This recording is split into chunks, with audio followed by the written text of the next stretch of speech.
The Book of Five Rings by Miyamoto Musashi. I have been many years training in the way of strategy called Niten Ichiru, and now I think I will explain it in writing for the first time. It is now during the first 10 days of the 10th month of the 20th year of Kane, 1645. I have climbed Mountain Iwato of Hiyu in Kyushu and pay homage to heaven, pray to Kwannon, and kneel before Buddha. I am a warrior of Harima Province, Shimen Musashi no Kami Fujiwara no Geishin, age 60 years. From youth, my heart has been inclined towards the way of strategy. My first duel was when I was 13. I struck down a strategist in the Shinto school, one Arima Kihei. When I was 16, I struck down the able strategist, Tadashima Akiyama. When I was 21, I went up to the capital and met all manner of strategists, never once failing to win in many contests. After that, I went from province to province, dueling with strategists of various schools, and not once failed to win, even though I had as many as 60 encounters. This was between the ages of 13 and 28 or 29. When I reached 30, I looked back on my past. The previous victories were not due to my having mastered strategy. Perhaps it was natural ability, or the order of heaven, or that the other school's strategy was simply inferior. After that, I studied morning and evening, searching for the principle, and came to realize the way of strategy when I was 50. Since then, I have lived without following any particular way. Thus, with the virtue of strategy, I practice many arts and abilities, all things with no teacher. To write this book, I did not use the law of Buddha or the teachings of Confucius, neither old war chronicles nor books on martial tactics. I take up my brush and explain the true spirit of this Ichi school, as it is mirrored in the way of heaven and Kwannon. The time is the 9th of the 10th way of the 10th month, at the hour of the tiger, that is, 3 to 5 a.m. Book 1, The Way of Ground. There are various ways. There is the way of salvation by the law of Buddha, the way of Confucius governing the way of learning, the way of healing as a doctor, and as a poet teaching the way of waka, tea, archery, and many arts and skills. Each man practices as he feels inclined. It is said that the warrior's is the twofold way of pen and sword, and he should have a taste for both ways. Even if a man has no natural ability, he can be a warrior by sticking assiduously to both divisions of the way. Generally speaking, the way of the warrior is resolute acceptance of death. Although not only warriors, but priests, women, peasants, and the lowlier folk have been known to die readily in the cause of duty or out of shame. This is a different thing. The warrior is different in that studying the way of strategy is based on overcoming men. Through victory gained in crossing swords with individuals or enjoying battle with large numbers, we can attain power and fame for ourselves or for our Lord. This is the virtue of strategy. In China and Japan, practitioners of the way have been known as masters of strategy. Warriors must learn this way. Recently, there have been people getting on in the world as strategists, but they are usually just sword fencers, the attendants of the Shima Kantori shrines of the province Hitachi, received instruction from the gods and made schools based on this teaching, traveling from country to country, instructing men. This is the recent meaning of strategy. In olden times, strategy was listed among the 10 abilities and 7 arts as a beneficial practice.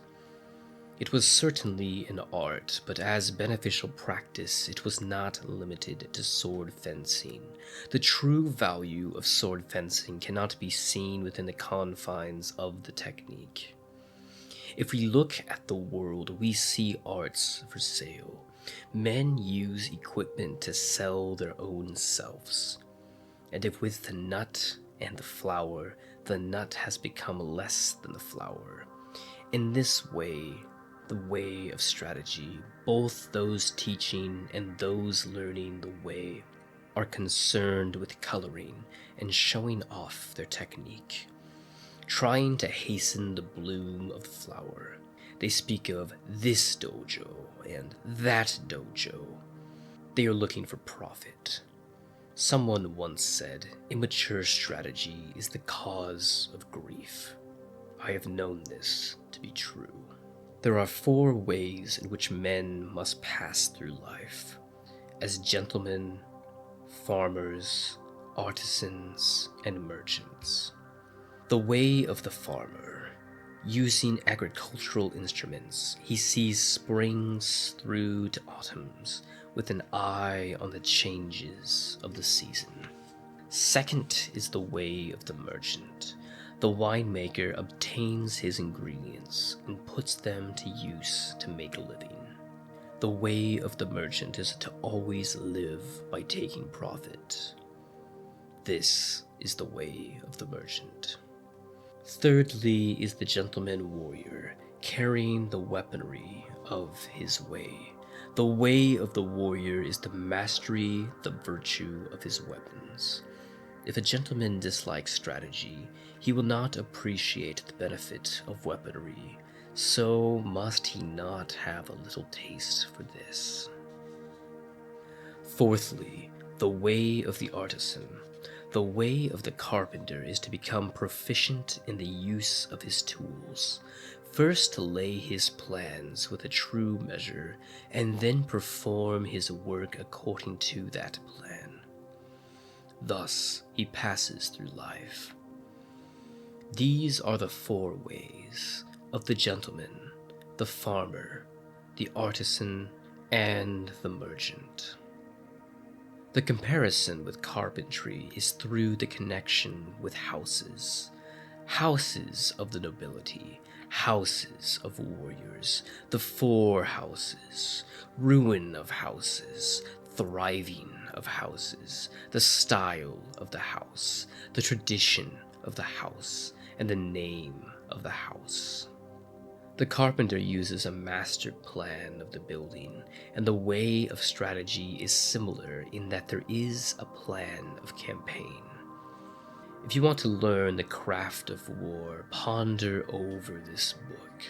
The teacher is as a needle, the disciple is as thread. You must practice constantly.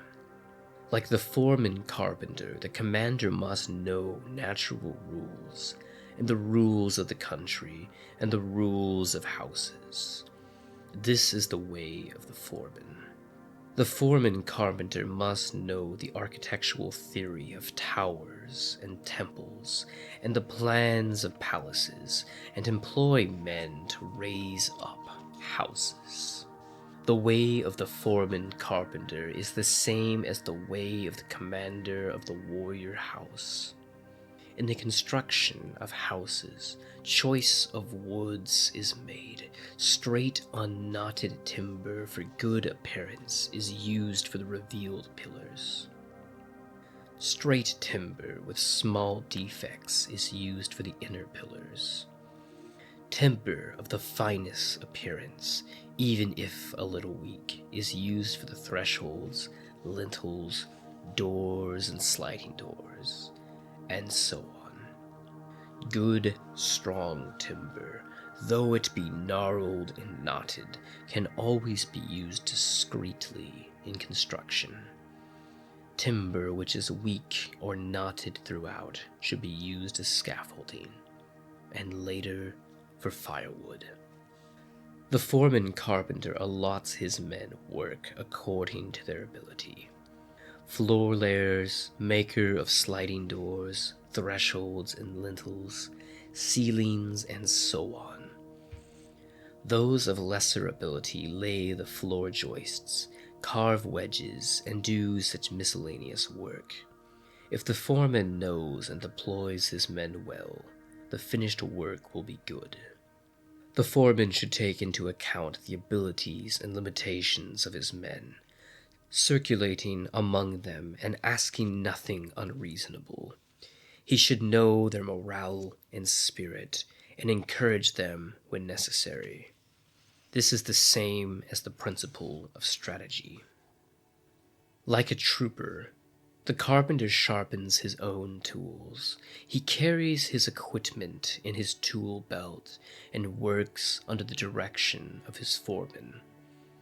He makes columns and girders with an axe, shapes floorboards and shelves with a plane, cuts fine open work and carvings accurately, giving as excellent a finish as his skill will allow.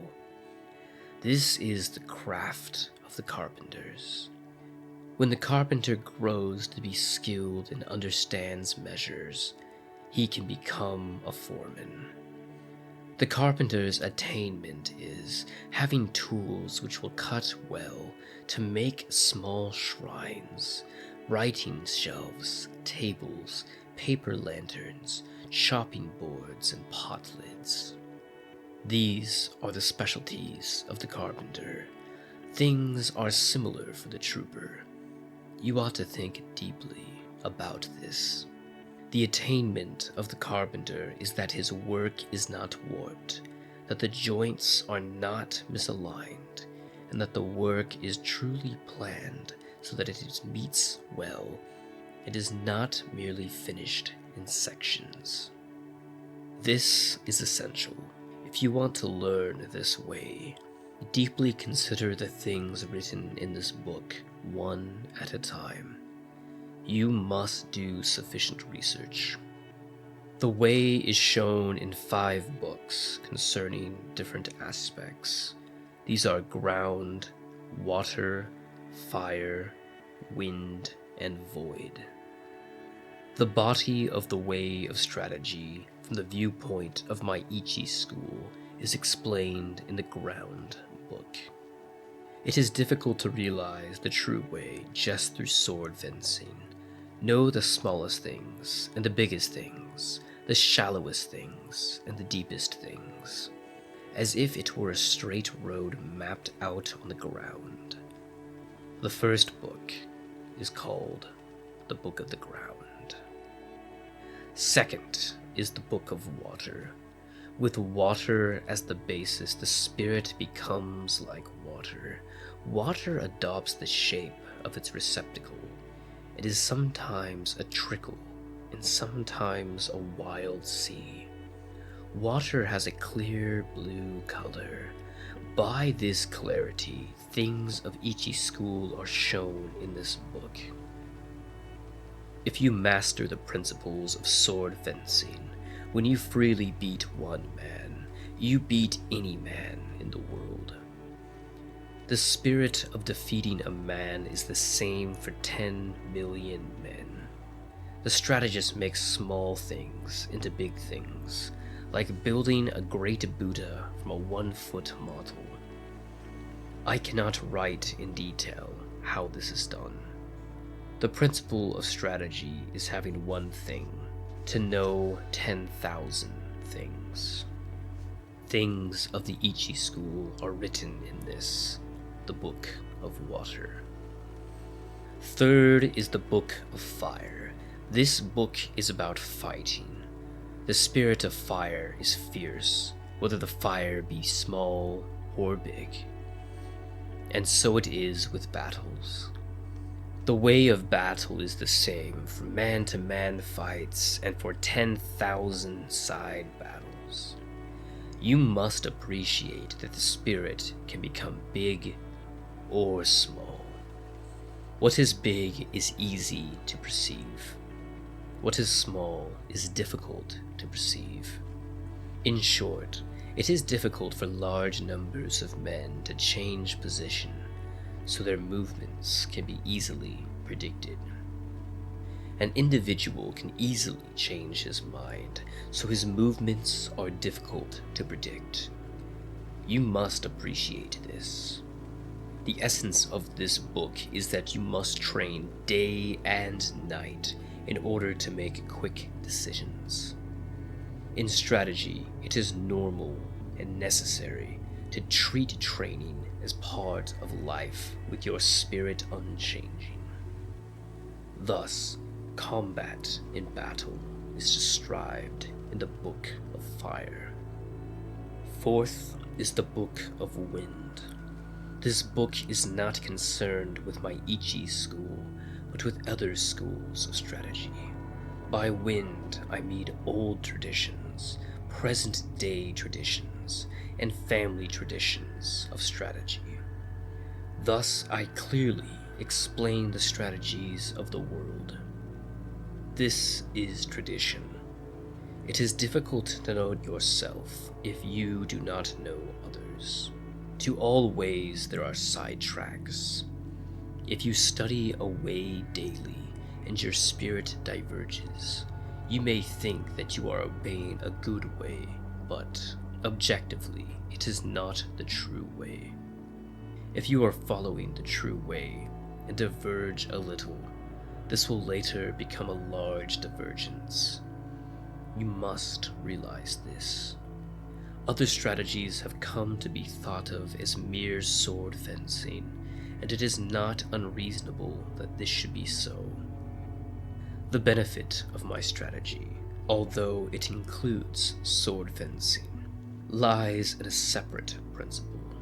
I have explained what is commonly meant by strategy in the other schools in the Wind book. Fifth is the Book of the Void.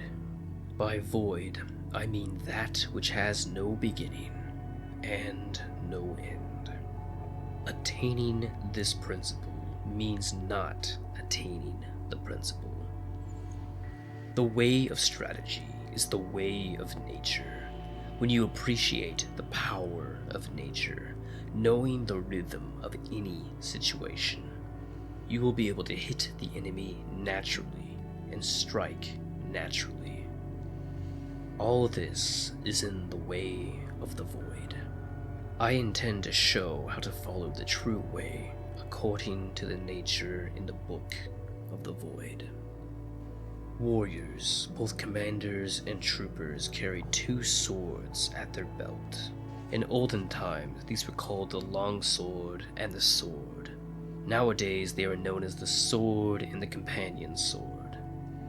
Let it suffice to say that in our land, whatever the reason, a warrior carries 2 swords at his belt.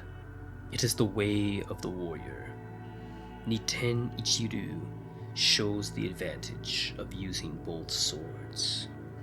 The spear and the naginata are weapons which are carried out of doors. Students of the Ichi school way of strategy should train from the start with the sword and the long sword in either hand. This is the truth. When you sacrifice your life, you must make the fullest use of your weaponry. It is false not to do so, and to die with the weapon yet undrawn. If you hold a sword with both hands, it is difficult to wield it freely to left and right, so my method is to carry the sword in one hand. This does not apply to large swords such as the spear or naginata, but swords and companion swords can be carried in one hand. It is encumbering to hold a sword in both hands when you are on horseback, when running on uneven roads, on swampy ground, muddy rice fields, stony ground, or in a crowd of people. To hold the long sword in both hands is not the true way, for if you carry a bow or a spear or the other arms in your left hand, you will have only one hand free for the long sword. However, when it is difficult to cut an enemy down with one hand, you must use both hands. It is not difficult to wield a sword in one hand. The way to learn this is to train with 2 long swords, one in each hand. It will seem difficult at first, but everything is difficult at first. Bows are difficult to draw, naginata are difficult to wield. As you become accustomed to the bow, so your pull will become stronger. When you become used to wielding the long sword, you will gain the power of the way and wield the sword well. As I will explain in the second book, the Water Book, there is no fast way of wielding the long sword. The long sword should be wielded broadly, and the companion sword closely. This is the first thing to realize. According to this Ichi school, you can win with a long weapon, and yet you can also win with a short weapon. In short, the way of the Ichi school is the spirit of winning, whatever the weapon and whatever its size. It is better to use 2 swords rather than one when you are fighting a crowd, and especially if you want to take a prisoner. These things cannot be explained in detail. From one thing, know 10,000 things. When you attain the way of strategy, there will not be one thing you cannot see. You must study hard. Masters of the long sword are called strategists. As for the other martial arts, those who master the bow are called archers, and those who master the spear are called spearmen. Those who master the gun are called marksmen. Those who master the halberd are called halberdiers. But we do not call masters of the way of the long sword long swordsmen, nor do we speak of a companion swordsman. Because bows, guns, spears, and naginata are all warriors' equipment, they are certainly all a part of strategy. To master the virtue of the long sword is to govern the world and oneself. Thus the long sword is the basis of strategy. The principle is strategy by means of the long sword. If he attains the virtue of the long sword, 1 man can beat 10 men. Just as 1 man can beat 10, so 100 men can beat 1,000, and 1,000 men can beat 10,000. In my strategy, 1 man is the same as 10,000, so this strategy is the complete warrior's craft. The way of the warrior does not include other ways, such as Confucianism, Buddhism, certain traditions, artistic accomplishments, and dancing. But even though these were not a part of the way, if you know the way broadly, you will see it in everything. Men must polish their particular way. There is a time and a place for the use of weapons. The best of the companion sword is in a confined space, or when you are engaged closely with an opponent. The long sword can be used effectively in all situations. The naginata is inferior to the spear on the battlefield. With the spear you can take initiative. The naginata is defensive. In the hands of 1 of 2 men of equal ability, the spear gives a little extra strength.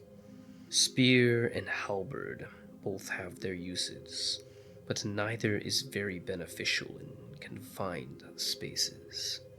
They cannot be used for taking a prisoner. They are essentially weapons for the field. Anyway, If you learn indoor techniques, you will think narrowly and forget the true way. Thus, you will have difficulty in actual encounters. The bow is tactically strong at the commencement of battle, especially battles on a moor, as it is possible to shoot quickly from among the spearmen. However, it is more unsatisfactory in sieges, or when the enemy is more than 40 yards away. For this reason, there are now few traditional schools of archery.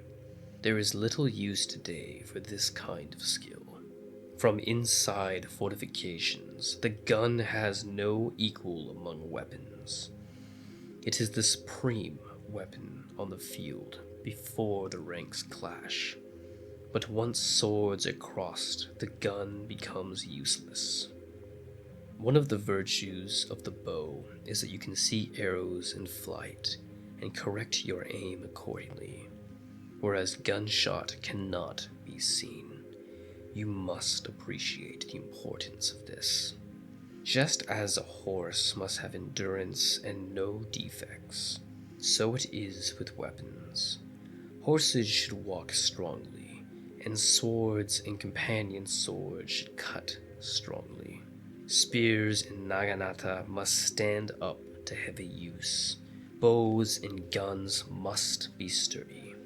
Weapons should be hardy rather than decorative. You should not have a favorite weapon. To become overly familiar with one weapon is as much a fault as not knowing it sufficiently well. You should not copy others, but use weapons which you can handle properly. It is bad for commanders and troopers to have likes and dislikes. These are things you must learn thoroughly. There is timing in everything. Timing in strategy cannot be mastered without a great deal of practice. Timing is important in dancing and pipe or string music, for they are in rhythm only if timing is good. Timing and rhythm are also involved in the military arts. Shooting bows and guns and riding horses. If all skills and abilities, there is a timing. There is also timing in the void. There is timing in the whole life of the warrior, in his thriving and declining, in his harmony and discord.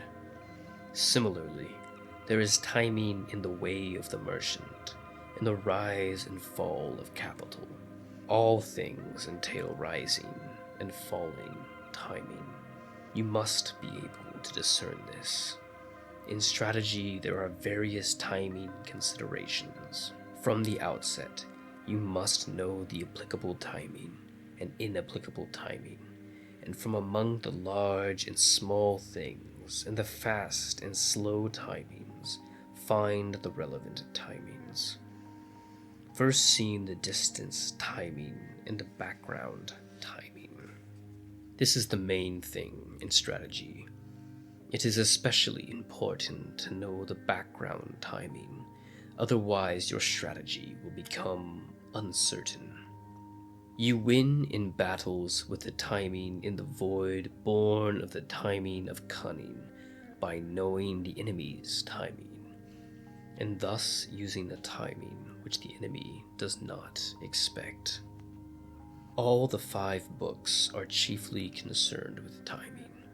You must train sufficiently to appreciate all this. If you practice day and night in above Ichi's school strategy, your spirit will naturally broaden. In this manner, large-scale strategy and the strategy of hand-to-hand combat is propagated in the world. This is recorded for the first time in 5 books of ground, water, fire, wind, and void. This is the way for men who want to learn my strategy. 1. Do not think dishonestly. 2. The way is in training. 3. Become acquainted with every art. 4. Know the ways of all professions. 5. Distinguish between gain and loss in worldly matters. 6.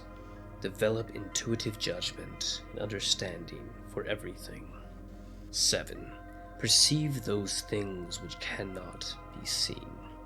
8. Pay attention, even to trifles. 9. Do nothing which is of no use. It is important to start by setting these broad principles in your heart and train in the way of strategy. If you do not look at things on a large scale, it will be difficult for you to master strategy. If you learn and attain this strategy, you will never lose, even to 20 or 30 enemies. More than anything, to start with, you must set your heart on strategy and earnestly stick to the way. You will come to be able actually to beat men in fights and win with your eye. Also by training, you will be able to control your own body freely, conquer men with your body, and with sufficient training, you will be able to beat 10 men with your spirit. When you have reached this point, will it not mean that you are invincible? Moreover, in large-scale strategy, the superior man will manage many subordinates dexterously, bear himself correctly, govern the country, and foster the people, thus preserving the ruler's discipline. If there is a way involving the spirit of not being defeated, to help oneself and gain honor, it is the way of strategy.